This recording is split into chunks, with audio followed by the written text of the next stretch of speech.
करने का फैसला किया, क्योंकि जिस टाइप की पिच लग रही थी उनका फैसला बिल्कुल ज़बरदस्त था और ज़फ़र गौर को ला के उनको टेस्ट कैप दे दी और उनको पाकिस्तान खिला दी। फवाद आलम को जो बॉल हुआ वो एक्स्ट्रॉर्डनरी बॉल हुआ, जो होटल से बाहर गए हैं और प्रोटोकॉल उन्होंने उसको फॉलो नहीं किया और लंच पे या डिनर पे कहीं बाहर निकले हैं।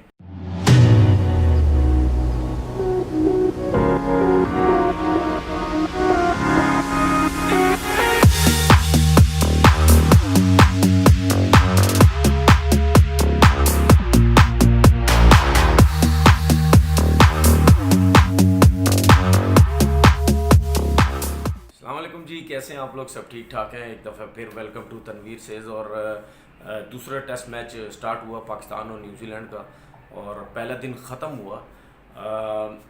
मैच पे बात करने से पहले ये बात करना चाहता हूँ कि न्यूजीलैंड ने टॉस जीता और उन्होंने बॉलिंग करने का फ़ैसला किया, क्योंकि जिस टाइप की पिच लग रही थी उनका फ़ैसला बिल्कुल ज़बरदस्त था, इसीलिए वो 4 फास्ट बॉलर्स के साथ वो गए।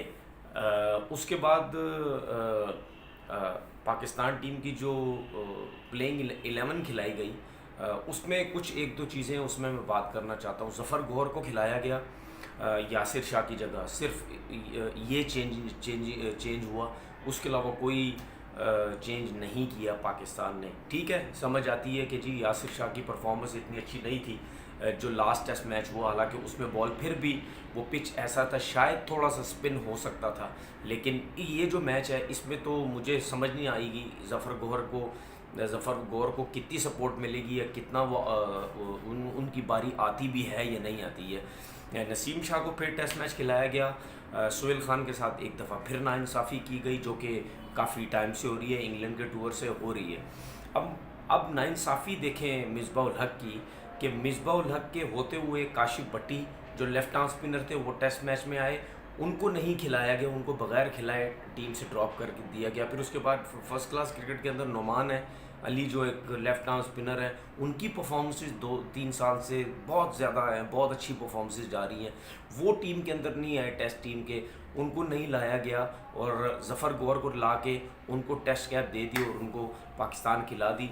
अच्छी बात है, खिला दी, लेकिन मैं हमेशा आपको बोलता हूँ, मैं हमेशा उसकी सपोर्ट करता हूँ जिसके साथ नाइंसाफ़ी होती है। ज़फ़र गौर से पहले इन दोनों लड़कों को खेलना चाहिए था, काशिफ भट्टी को और नोमान को। हारिस सोहेल को फिर खिलाया गया, मुझे समझ नहीं आ रही कि हारिस सोहेल को क्यों खिलाया जा रहा है। उसकी बॉडी लैंग्वेज देखें, उसका दिल ही नहीं कर रहा लगता खेलने का, वो जिस तरीके से आउट हो रहा है इस पिच के ऊपर। जिस पिच के ऊपर पाकिस्तान टीम ने 297 रन्स किए हैं, इस पिच के ऊपर किसकी रिस्पॉन्सिबिलिटी थी? इस पिच के ऊपर थी शान मसूद की रिस्पॉन्सिबिलिटी, इस पिच के ऊपर थी आबिद अली ने रन्स करने हैं, इस पिच के ऊपर रन्स करने थे हारिस सोहेल ने। ठीक है, इन तीनों से रन्स बिल्कुल नहीं हो रहे, ठीक है, लेकिन फिर भी खेली जा रहे हैं वो। ठीक है, मिसबा समझते होंगे कि हमारे पास कोई ऑप्शन नहीं है, हमने इनको खिलाना है। अज़हर अली ने जो बैटिंग की है, नो डाउट 100 नहीं कर सका, लेकिन एक्स्ट्रॉर्डनरी किस्म की उसने बैटिंग की है, एक्स्ट्रॉर्डनरी बैटिंग की है। विद इन स्टंप जितनी बॉलें भी हो रही थी, चाहे वो आगे बॉल कर रहे थे, चाहे वो उनकी लेंथ पीछे थी, बहुत मुश्किल हो रहा था उसको खेलना, उसको लीव करना, उसको मैनेज करना, किस तरीके से खेलना, वो बहुत मुश्किल हो रहा था। मेरे ख्याल है शायद हो सकता है कि एक बेस्ट इनिंग होगी अज़हर अली की उनके कैरियर की। ये जो उन्होंने 93 रन्स की खेली है, ये बहुत मुश्किल हो रहा था, क्योंकि अभी तक पाकिस्तान टीम जब ऑल आउट हुई है 297 पे, उस टाइम तक भी बॉल बहुत ज़्यादा स्विंग और सीम हो रहा था। अब हम यहाँ पे क्या किसको मिस कर रहे हैं? हम असद शफ़ीक को मिस कर रहे हैं। अगर असद शफ़ीक यहाँ पे होते, मैं ये नहीं कहता कि वो भी 100 करता, लेकिन एक्सपीरियंस प्लेयर था, वो हो सकता है यहाँ पे आके अपना परफॉर्म करता, क्योंकि उसको भी एक्सपीरियंस था कि इन पिचेस के ऊपर किस तरीके से खेलना है। हमने उसको भी ड्रॉप कर दिया। फवाद आलम को जो बॉल हुआ वो एक्स्ट्रॉर्डनरी बॉल हुआ, वो किसी भी प्लेयर को होता वो उसके लिए प्रॉब्लम हो सकती थी। फ़हीम अशरफ ने 48 रन्स किए, ज़फ़र गौर ने 34 रन्स किए। देखें रिजवान ने 50 किया। देखें, इस पिच के ऊपर उन बैट्समैनों का काम है जिनका डिफेंस अच्छा है, जिनकी टेक्निक अच्छी है, ऊपर के जो प्लेयर्स हैं मैं उनकी बात कर रहा हूँ।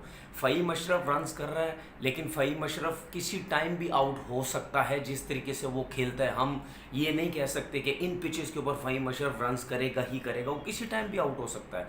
ज़फ़र गौर ने 34 रन किए, लेकिन उसकी जो मेन जॉब है वो बॉलिंग है, वो उसकी बैटिंग नहीं है। वो बोनस रन है हम लोगों के लिए कि वो उसने जो 34 रन्स किए। रिजवान ने 50 किया। देखिए रिजवान भी जिस तरीके से खेलता है उसकी फॉर्म बहुत अच्छी लगी हुई है, लेकिन इन पिचेस के हिसाब से रिजवान की भी जिस दिन आउट ऑफ फॉर्म हुआ वो भी इन पिचेस के हिसाब से कभी भी रन्स नहीं कर सकेगा, क्योंकि वो भी बहुत खुला खेलता है। अब आप एक चीज़ देखें, मैं अपने अच्छा एक चीज़ और, वॉटलिंग की जो तारीफ़ करनी है, एक्स्ट्रॉर्डनरी सल्यूट करता हूँ मैं वॉटलिंग को, जिस तरीके से उसने पूरा दिन विकेट कीपिंग की है। मेरे